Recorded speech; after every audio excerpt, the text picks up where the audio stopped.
বন্ধুরারি আমার, ও আমার গৌরাঙ্গের চোরের বাবারা, ও আমার হবিগঞ্জের বাবাজিরা গো, এবার সাহাবীরা যখন যুদ্ধের মাঠে গেল, এবার আমার নবীজি মেহরাবের মধ্যে খুতবা দিতেছেন।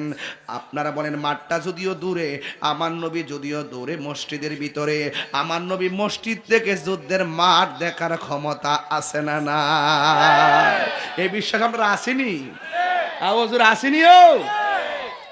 এবার আমার নবী ডাক দিয়া কয়, ও সাহাবীরা যাও। এবার নবীর সাহাবীরা মাঠের মধ্যে গেল। যাওয়ার পরে নবী আমার যার কাছে প্রথম নবী তলোয়ারটা দিয়েছেন, ও বন্ধুরে, বন্ধুরে, ও বাবা, আমার নবী যারে বলছেন তোমার হাতে তলোয়ারটা রাখো, তোমার পরে তুমি, তোমার পরে তুমি, যেইভাবে নবী সিরিয়ালটা বাইন্দা দিছে, ঠিক এই সিরিয়ালে প্রথম সাহাবীটা যুদ্ধের ময়দানে শহীদ হয়ে গেছে। আমার নবী হলো গায়েবের খবর দেনওয়ালা, কথা বলেন ঠিক কিনা?